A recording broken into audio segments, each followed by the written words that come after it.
அனைவருக்கும் வணக்கம். மெய்ப்பொருள் வலைவலிக்கு உங்களை அன்புடன் வரவேற்கிறேன். அனைவருக்கும் இனிய ஆங்கில புத்தாண்டு நல்வாழ்த்துக்கள். இந்த புதிய ஆண்டு அனைவருக்கும் ஒரு நல்ல ஆண்டாக அமைய மெய்ப்பொருள் வலைவலி சார்பாக ஆங்கில புத்தாண்டு நல்வாழ்த்துக்களை தெரிவித்துக் கொள்கிறேன். அதேபோல இன்றைய நாள் 2/1/2025 காமன் மேன் என்ற யூடியூப் சேனலை நடத்தக்கூடிய அண்ணன் திரு முருகேசன் அவர்களுக்கு இன்று பிறந்த நாள். இந்த காமன் மேன் முருகேசன் அப்படிங்கிறவங்க ஒரு சாதாரண விவசாய குடும்பத்தில் பிறந்து இந்த சமூகத்துக்காக நாம் ஏதாவது செய்யணும் அப்படின்னு அவங்க இருக்கக்கூடிய ஊரும் சரி, அருகில் இருக்கக்கூடிய ஊர்களுக்கும் சரி, ஒட்டுமொத்த தமிழ்நாட்டுக்கும் சரி, அவங்க சில முன்னெடுப்புகளை முன்னெடுக்கிறாங்க, அரசிடம் கோரிக்கை வைக்கிறாங்க, அரசினுடைய திட்டங்களை மக்களுக்கு சொல்லணும் அப்படின்னு நினைக்கிறாங்க. இந்த சமூகத்தில் நம்மால் ஏதேனும் மாற்றம் ஏற்பட்டு விடாதா என்று தொடர்ந்து இந்த சமூகத்தில் மக்களுக்காக இயங்கி வரக்கூடிய அண்ணன் திரு முருகேசன் அவர்களுக்கு மெய்ப்பொருள் வலைவலி சார்பாகவும் ஒட்டுமொத்த சமூக ஆர்வலர்கள் சார்பாகவும் இனிய பிறந்தநாள் நல்வாழ்த்துக்களை தெரிவித்துக் கொள்கிறேன். வருடத்தினுடைய முதல் நாள், இந்த முதல் நாளே தமிழ்நாடு அரசு ஒரு மிகப்பெரிய அதிர்ச்சியான அறிவிப்பை வெளியிட்டிருக்காங்க. இதை ஏன் அதிர்ச்சியான அறிவிப்பு அப்படின்னு சொல்கிறோம் அப்படின்னா, உள்ளாட்சி அமைப்புகளை தரம் உயர்த்துதல் என்பது கட்டாயம் அவசியம். அதை நம்ம மாற்று கருத்தே இல்லை, அதை நம்ம மறுக்கவும் இல்லை. அதாவது ஊராட்சிகளை பேரூராட்சிகளாகவும், பேரூராட்சிகளை நகராட்சிகளாகவும், நகராட்சிகளை மாநகராட்சிகளாகவும் கட்டாயம் தரம் உயர்த்தணும். அது எப்போ தரம் உயர்த்தணும் அப்படின்னா, மக்கள் அவங்களுடைய வாழ்க்கை தரம் மற்றும் பொருளாதாரம் உயரும்போது மக்கள்கிட்ட கருத்து கேட்டு மக்களுக்கு எங்களுக்கு இது மாறுறதுக்கான சம்மதம் அப்படின்னு தெரிவித்ததுக்கு அப்புறமா மாற்றினாங்க அப்படின்னா அதை நாம் முழு மனதோட வரவேற்கிறோம். இதற்கு முன்பு தமிழ்நாட்டில் 21 மாநகராட்சிகள் இருந்தது. கடந்த ஆண்டு புதிதாக ஒரு 4 மாநகராட்சிகளுக்கான அறிவிப்பை வெளியிட்டாங்க. அந்த அறிவிப்பு வெளியிடும்போது சட்ட விதி என்ன அப்படின்னா, ஒரு நகராட்சியை மாநகராட்சியாக மாற்றணும் அப்படின்னா அருகில் இருக்கக்கூடிய உள்ளாட்சி அமைப்பு, அது பேரூராட்சியாகவோ ஊராட்சியாகவோ இருக்கலாம், அதை இணைக்கும் போது 3 லட்சம் மக்கள் தொகை இருக்கணும், ஆண்டுக்கு 30 கோடி வருமானம் இருக்கணும் அப்படிங்கிறது தான் விதி. ஆனால் இந்த 4 மாநகராட்சிகளாக அறிவிப்பு வெளியிட்டுட்டு அதன் பின்பு அந்த மக்கள் தொகையும் வருமானமும் கணக்கில் எடுக்கும்போது இந்த விதிகளை அது பூர்த்தி செய்யலை. அப்போ தமிழ்நாடு அரசு என்ன பண்ணிட்டாங்கன்னா, இந்த அறிவிப்புக்கு அப்புறமா ஒரு சட்ட திருத்தத்தை கொண்டு வராங்க. என்ன கொண்டு வராங்கன்னா, 3 லட்சமாக இருந்த மக்கள் தொகையை 2 லட்சமாகவும், 30 கோடியாக இருந்த ஆண்டு வருமானத்தை 20 கோடியாகவுமே குறைச்சிட்டாங்க. அப்படி குறைச்சுமே புதுக்கோட்டையிலெல்லாம் 1.5 லட்சம் மக்கள் தொகை தான் வந்தது. இருந்தாலும் கூடவே ஒரு வரி என்ன சேர்க்குறாங்க அப்படின்னா, எந்த உள்ளாட்சி அமைப்பை எப்போது வேண்டுமானாலும் தேவையின் அடிப்படையில் தரம் உயர்த்திக்கலாம் அப்படிங்கிற ஒரு சட்ட திருத்தத்தையும் கூடயே கொண்டு வராங்க. அப்படின்னா அரசு எந்த காரணத்துக்காக எந்த உள்ளாட்சி அமைப்பை வேண்டுமானாலும் எப்படி வேண்டுமானாலும் மாற்றலாம் அப்படிங்கிறது தான் அதற்கான பொருள். இதில் மக்களிடம் எந்த ஒரு கருத்தும் கேட்க வேண்டிய அவசியம் இல்லை அப்படிங்கிறது தான் நம்ம பார்க்குறோம். ஏன்னா இங்கே இந்திய அரசியல் அமைப்பு சட்டம் உருவாக்கப்பட்டது, இந்த அரசு உருவாக்கப்பட்டது, இந்த அரசினுடைய திட்டங்கள் இது எல்லாமே முழுக்க முழுக்க மக்களினுடைய நலனுக்காகத்தான், மக்களுக்காக தான் சட்டம் வகுக்கப்பட்டதே தவிர சட்டத்தை வைத்து மக்களை ஒடுக்கக்கூடாது. மக்கள்கிட்ட போதிய கருத்து கணிப்பு கேட்கல. ஒரு உள்ளாட்சி அமைப்பை தரம் உயர்த்துதல் அப்படிங்கிறது கட்டாயம் தேவை. நம்ம அதை முழு மனதாக வரவேற்கிறோம். எப்போ வரவேற்கிறோம்னா, அதற்கான கட்டமைப்பு வசதிகளை அந்த கிராமம் பெற்றுள்ளதா அப்படிங்கிறத பார்த்துட்டு தான் நம்ம தரம் உயர்த்துதல் அப்படிங்கிறதே செய்யணும். அந்த தரம் உயர்த்துதல் எப்படி செய்யணும்னா, ஊராட்சியை பேரூராட்சியா, பேரூராட்சியை நகராட்சியா, நகராட்சியை மாநகராட்சியா, இப்படி தான் மாற்றணுமே தவிர ஒரு கிராம ஊராட்சியை நேரடியாக நகராட்சி கூடயோ மாநகராட்சி கூடயோ இணைக்கக்கூடாது அப்படிங்கிறது தான் நம்மளுடைய கோரிக்கை. எதனால் அப்படி சொல்கிறோம்னா, இந்த கிராம ஊராட்சிக்கு இருக்கக்கூடிய கிராம சபைக்கு இருக்கக்கூடிய அதிகாரம் என்பது மற்ற உள்ளாட்சி அமைப்புகளுக்கு இல்லை, பேரூராட்சிக்கோ நகராட்சிக்கோ மாநகராட்சிக்கோ இல்லை. எதனால் அப்படின்னா, இந்த கிராம சபை மட்டும்தான் மக்கள் நேரடியாக பங்கேற்கக்கூடிய ஒரு வாய்ப்பை கொடுக்குது. அது மக்கள் ஜனநாயகத்திற்கு வழிவகுக்குது. ஏன்னா ஒரு கிராம ஊராட்சியில் எந்த ஒரு திட்டம் நடைபெறணும் அப்படின்னாலும் ஒரு ஊராட்சி மன்ற தலைவர், வார்டு உறுப்பினர் மற்றும் அந்த ஊராட்சி செயலர் சேர்ந்து முடிவெடுக்க முடியாது. அது முழுக்க முழுக்க இந்த கிராம சபையின் நோக்கம் இன்னும் மக்களை முழுதாக போய் சேரலை அப்படிங்கிறத தான் நாம் பார்க்குறோம். தொடர்ந்து நம்ம விழிப்புணர்வு ஏற்படுத்திக்கிட்டு இருக்கோம். இருந்தாலும் இன்னும் மக்கள் கிராம சபைகளுக்கு தன்னார்வமாக போய் கலந்துக்க விருப்பப்படலை. ஏன்னா பல ஊராட்சிகளில் இந்த கிராம சபை அப்படின்னாலே சண்டை போடுற இடமா தான் இருக்குது. கிராம சபை என்பது மிக மிக ஒரு முக்கியமான அங்கம் வகிக்கக்கூடிய ஒரு சபை. அது பொதுமக்களோட நலனுக்காக பொதுமக்கள் கட்டாயம் பங்கேற்கணும். பொதுமக்கள் என்ன முடிவெடுக்கிறாங்களோ அதைத்தான் கிராம சபை தீர்மானமாக இயற்றி அந்த ஊராட்சி செய்யணும் அப்படிங்கிறது தான் அதனுடைய உண்மையான நோக்கம். இப்படிப்பட்ட இந்த கிராம ஊராட்சியை நேரடியாக நகராட்சியாகவோ மாநகராட்சியாகவோ மாற்றும்போது மக்கள் பங்கேற்பு என்பது குறைஞ்சு போயிடுது. நீங்கள் மற்ற உள்ளாட்சி அமைப்புகளெல்லாம் கட்சிகள் சார்பாக தேர்ந்தெடுக்கக்கூடிய வேட்பாளர்கள் தான். ஏன்னா இங்கே ஊராட்சி மன்ற தலைவர் என்பவர் நேரடியாக தேர்ந்தெடுக்கப்படுகிறார். ஆனால் ஒரு பேரூராட்சி, நகராட்சி, மாநகராட்சியினுடைய தலைவர்கள் எல்லாருமே மறைமுகமாக தான் தேர்ந்தெடுக்கப்படுகிறாங்க. அது வந்து எந்த கட்சிகள் அதிகமான உறுப்பினர்களை கொண்டுள்ளதோ அந்த கட்சி தான் அவங்களுக்கான தலைவர்களை தேர்ந்தெடுப்பாங்க. அப்போ இங்கே தலைவர்கள் தேர்ந்தெடுப்பு அப்படிங்கிறது முழுக்க முழுக்க கட்சி சார்ந்து போயிடுறது அப்படிங்கிறதுனால அது மக்கள் சார்ந்து இருக்காது. மக்களுக்கு எதிராக ஒரு திட்டத்தை கொண்டு வரும்போது அந்த மன்றங்கள் வந்து அங்கீகரிப்பதற்கான வாய்ப்பு அதிகமாக இருக்குது. அங்கே மக்கள் சார்பாக எதிர்ப்பு குரலை பதிவு செய்ய யாருமே இல்லை அப்படிங்கிற ஒரு சூழ்நிலை தான் உருவாகும்.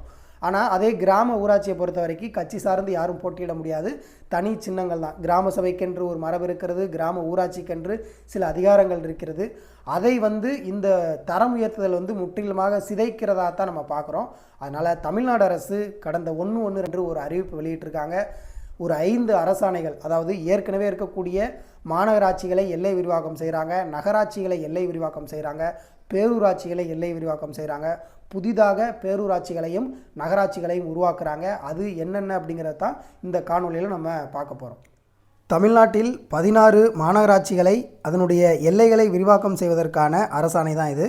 அரசாணை நிலை எண் 201, நகராட்சி நிர்வாகம் மற்றும் குடிநீர் வழங்கல் துறை, நாள் 31/12/2024. இதில் தமிழ்நாட்டில் ஏற்கனவே 21 மாநகராட்சிகள் இருக்குது. கடந்த ஆண்டு புதிதாக ஒரு 4 மாநகராட்சி உருவாக்குனாங்க. அதில் 16 மாநகராட்சிகளினுடைய எல்லைகளை விரிவாக்கம் செய்கிறாங்க. கோயம்புத்தூர், கடலூர், திண்டுக்கல், ஈரோடு, கரூர், ஓசூர், மதுரை, சேலம், திருச்சிராப்பள்ளி, திருப்பூர், ஆவடி, பெருநகர சென்னை மாநகராட்சி, கும்பகோணம், தஞ்சாவூர், தூத்துக்குடி மற்றும் சிவகாசி ஆகிய மாநகராட்சிகளோட எல்லைகளை விரிவாக்கம் செய்கிறாங்க. இப்போ கோயம்புத்தூர் மாநகராட்சியில் அதற்கு அருகில் அமைந்துள்ள மதுக்கரை நகராட்சி, பேரூர், வேடப்பட்டி, இருகூர், வெள்ளலூர் ஆகிய 4 பேரூராட்சிகள், நீலாம்பூர், மயிலம்பட்டி, சின்னியம்பாளையம், குருடம்பாளையம், அசோகபுரம், கீரநத்தம், சோமையம்பாளையம், மலிமிச்சம்பட்டி, சீராப்பாளையம் ஆகிய 9 ஊராட்சிகள் என மொத்தம் 14 உள்ளாட்சி அமைப்புகளின் மக்கள் தொகை அதிகரிப்பானது 244 விழுக்காடு வரையிலும், குடியிருப்புகளின் எண்ணிக்கையின் அதிகரிப்பானது 231 விழுக்காட்டிற்கு மேலாகவும் உள்ளது. மேலும் இப்பகுதிகளின் வணிக மற்றும் தொழில் வளர்ச்சி ஆகியவற்றை அடிப்படையாக கொண்டு மேற்குறிப்பிட்டுள்ள 14 உள்ளாட்சி அமைப்புகளையும் கோயம்புத்தூர் மாநகராட்சியுடன் இணைக்கலாம். அடுத்தது கடலூர் மாநகராட்சி. இப்போ கடலூர் மாநகராட்சிக்கு அருகில் அமைந்துள்ள பெரிய கங்கனாங்குப்பம், குண்டு உப்பளவாடி, பச்சையாங்குப்பம், குடிகாடு, கடலூர் ஓட்டி, கரையோர விட்டகுப்பம், அரிசி பெரியாங்குப்பம், திருவந்திபுரம், பாதிரிக்குப்பம், தோட்டப்பட்டு, கோண்டூர், நத்தப்பட்டு மற்றும் மருதநாடு ஆகிய 13 கிராம ஊராட்சிகளை கடலூர் மாநகராட்சியோட இணைக்கிறாங்க. இப்போ திண்டுக்கல் மாநகராட்சியோட அடியனூத்து, பாலகிருஷ்ணாபுரம், செட்டிநாயக்கன்பட்டி, குறும்பப்பட்டி, முள்ளிப்பாடி, பள்ளப்பட்டி, சீலப்பாடி மற்றும் தோட்டநூத்து ஆகிய 8 கிராம ஊராட்சிகளை திண்டுக்கல் மாநகராட்சியோட இணைக்கிறாங்க. ஈரோடு மாநகராட்சியில் அதற்கு அருகிலுள்ள கதிரம்பட்டி, மேட்டு நாசுவம்பாளையம், 46 புதூர், லக்காபுரம் ஆகிய 4 ஊராட்சிகளை வந்து ஈரோடு மாநகராட்சியோட இணைக்கிறாங்க. இப்போ கரூர் மாநகராட்சியோட ஆண்டாங்கோயில் கிழக்கு ஊராட்சி மற்றும் ஏமூர் ஊராட்சி, இந்த 2 ஊராட்சியும் கரூர் மாநகராட்சியோட இணைக்கிறாங்க. அடுத்ததாக ஓசூர் மாநகராட்சி.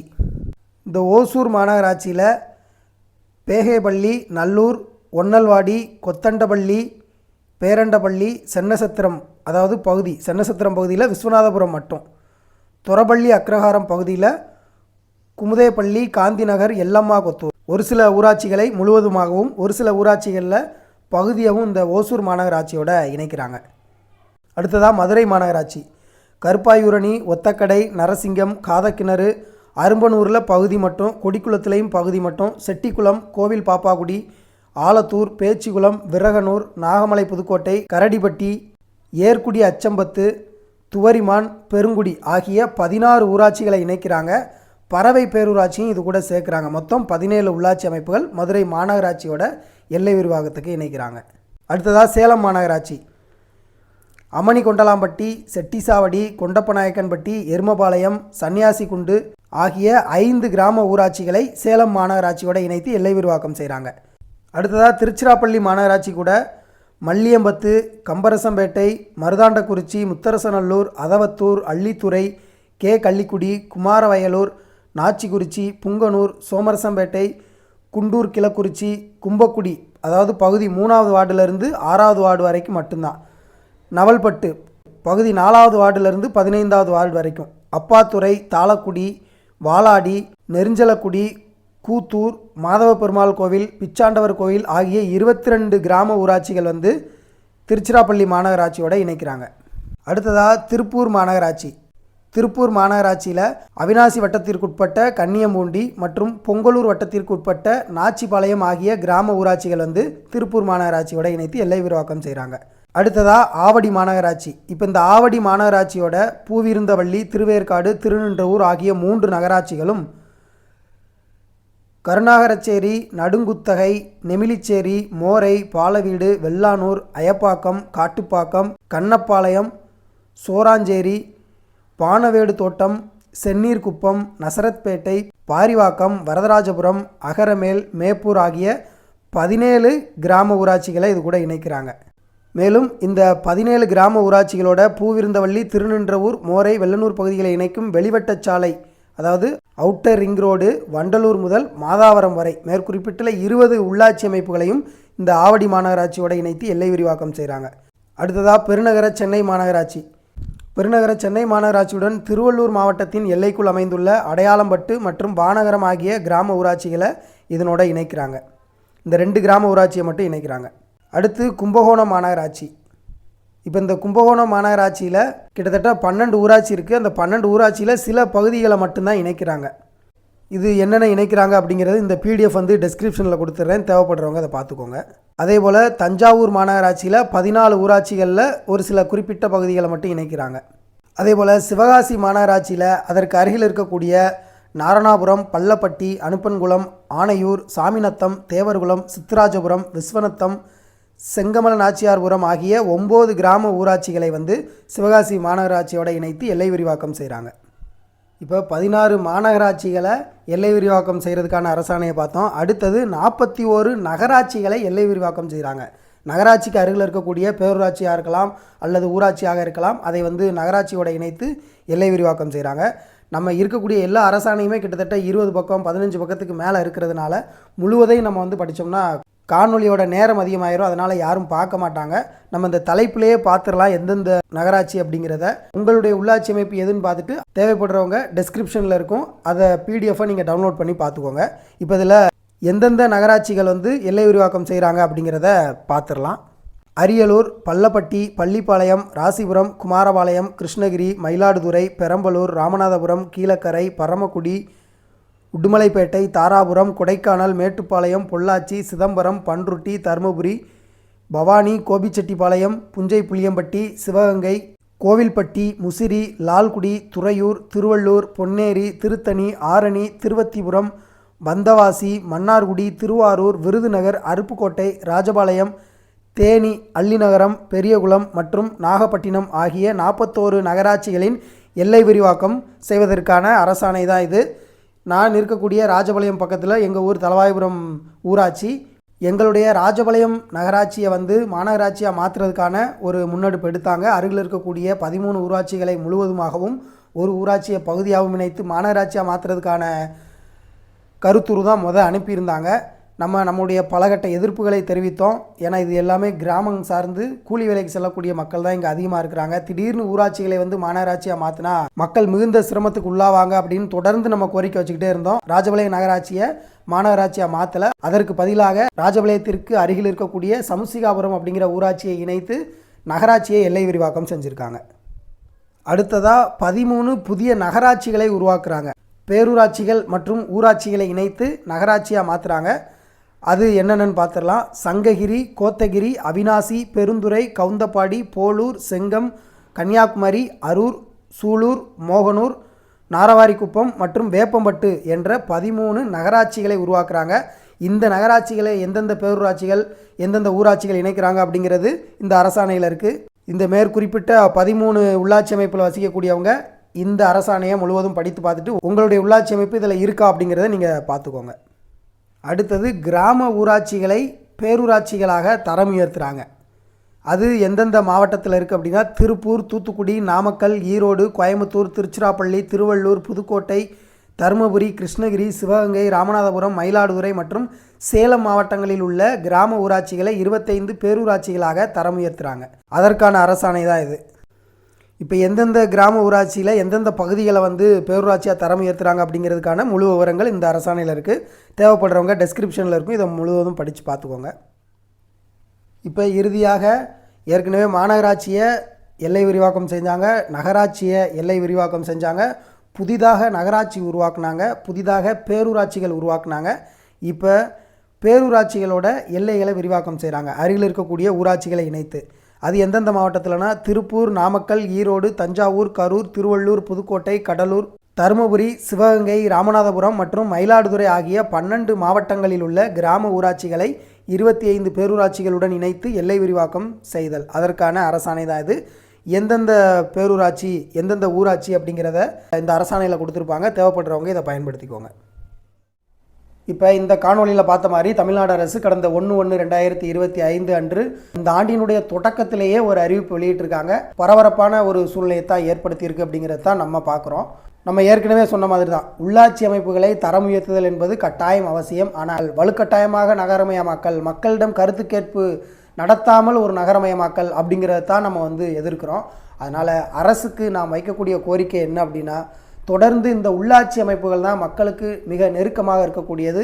அந்த உள்ளாட்சி அமைப்புகளில் அடிப்படை கட்டமைப்புகளை மேம்படுத்துவதற்கு, அந்த உள்ளாட்சியை தரம் உயர்த்துவதற்கான போதிய அந்த மக்களிடம் வாழ்க்கை தரம், பொருளாதாரம் உயர்ந்துள்ளதா அப்படிங்கிறதையும் பார்க்கணும். அதே போல் அந்த கிராமங்கள் அதற்கான கட்டமைப்பை பெற்றிருக்கா அப்படிங்கிறத தான் நம்ம பார்க்கணும். இப்போ நகரங்களில் பாதாள சாக்கடை திட்டம் இருக்குது, மேம்பாலங்கள் இருக்குது அப்படின்னா அதை கிராமங்களில் நம்ம அப்படியே செயல்படுத்த முடியுமானா செயல்படுத்த முடியாது. அப்போ தொழிற்சாலைகள் அதிகமாக இருக்கக்கூடிய ஒரு சில ஊர்களை நம்ம இணைக்கலாம். ஆனால் முற்றிலும் இந்த விவசாய தொழில், கூலி தொழிலை நம்பியிருக்கக்கூடிய ஏழை எளிய மக்கள் அதிகமாக இருக்கக்கூடிய கிராம ஊராட்சிகளை நேரடியாக நகராட்சிகளாகவோ மாநகராட்சிகளாகவோ தரம் உயர்த்தக்கூடாது அப்படிங்கிறத அரசுக்கு நாம் வேண்டுகோளாக வைக்கிறோம். அதே போல் மக்களிடம் ஒரு விழிப்புணர்வை ஏற்படுத்தணும். ஒரு உள்ளாட்சி அமைப்பு கிராம ஊராட்சியாகவே இருந்ததுன்னா 28 இனங்களில் அந்த உள்ளாட்சி அமைப்பு வேலை செய்யலாம். நகர்ப்புற உள்ளாட்சி, அதாவது பேரூராட்சி, நகராட்சி, மாநகராட்சியாக இருந்ததுன்னா 14 இனங்களில் வேலை செய்யலாம். அப்படி ஒரு உள்ளாட்சி அமைப்பை தரம் உயர்த்தும் போது அந்த உள்ளாட்சி அமைப்பு அடையக்கூடிய நன்மைகள் என்ன, இதனால் கூடுதலாக மக்கள் என்னென்ன வரிகளை செலுத்த வேண்டியது இருக்கும் அப்படிங்கிறத மக்களுக்கு ஒரு விழிப்புணர்வு ஏற்படுத்தி மக்களுக்கு அதை புரிய வச்சு அதன் பின்பு அவங்க ஏற்றுக்கிட்டாங்கன்னா சரி அப்படிங்கிறது தான் நம்முடைய நோக்கம். அதனால் மக்கள் சார்பாக நாம் வைக்கக்கூடிய கோரிக்கை வலுக்கட்டாய நகரமயமாக்கல் என்பதை நாம் எதிர்க்கிறோம், எந்த இடத்துலையும் ஆதரிக்கவில்லை. அதே போல் நகரமயமாக்கலே கூடாது என்பதும் நம் நோக்கம் அல்ல. மக்களுடைய வாழ்க்கை தரம், பொருளாதாரம், அந்த மக்களுடைய ஒத்துழைப்பு, மக்களினுடைய சம்மதம், இது எல்லாத்தையும் கேட்டுட்டு தான் ஒரு உள்ளாட்சி அமைப்பை தரம் உயர்த்தணும் அப்படிங்கிறது தான் நம்மளுடைய கோரிக்கை. இந்த காணொலியை அனைவருக்கும் பகிர்ந்து உதவும்படி கேட்டுக்கொள்கிறேன். ஏன் நம்ம இந்த காணொலியை தொடர்ந்து பகிர்ந்து உதவுங்க அப்படின்னு சொல்கிறோம்னா, இந்த அரசாணை இருக்குல்ல, அந்த அரசாணையை நீங்கள் குழுவில் பகிர்ந்தால் போதுமே. நம்ம எந்த ஒரு அரசாணை வந்தாலும் சரி, அரசிடமிருந்து அறிவிப்பு வந்தாலும் சரி, அது செய்திகளிலே வந்துடுது. பெரும்பாலும் செய்திகளில் வர முடியாது, இல்லை செய்திகளை நாம் பார்க்க முடியாது. அப்படிங்கிறதுனால சமூக வலைதளங்களில் நம்ம பகிர வேண்டியது இருக்குது. ஒரு சிலர் கிட்டத்தட்ட ஒரு 20 பக்கம் 30 பக்கங்கள் இருந்ததுன்னா அதை படித்து முழுவதுமாக புரிந்து கொள்வதுக்கு கொஞ்சம் நேரமாகும். இந்த மாதிரி குரல் பதிவாகவோ இல்லை காணொலி பதிவாகவோ நம்ம போடும்போது அதை நீங்கள் மற்ற வேலைகள் பார்த்துக்கிட்டு இருந்தாலும் இதை அப்படியே நீங்கள் ஓட விட்டுட்டு நீங்கள் கேட்டிங்க அப்படின்னா நம்ம என்ன கருத்து சொல்கிறோம் அப்படிங்கிறது உங்களுக்கு சென்றடைவதற்கு வாய்ப்பு இருக்குது. அப்படிங்கிறதுனால தான் தொடர்ந்து நம்ம அந்த ஆவணங்களையும் நம்ம வாட்ஸ்அப் குழுக்கள்லையும் முகநூல் பதிவுகளையும் நம்ம பகிர்றோம். தொடர்ந்து இது போன்ற காணொலிகளையும் பதிவிட்டு நாம் மக்களுக்கு ஒரு விழிப்புணர்வை ஏற்படுத்திகிட்டு இருக்கோம். அதனால் இந்த காணொலி உங்களுக்கு மிக பயனுள்ளதாக இருக்கும் அப்படின்னு நினைக்கிறேன். தொடர்ந்து மெய்ப்பொருள் வலைவலிக்கு உங்களுடைய ஆதரவையும் இந்த காணொலியை அனைவருக்கும் பகிர்ந்து உதவும்படி கேட்டுக்கொள்கிறேன். நன்றி.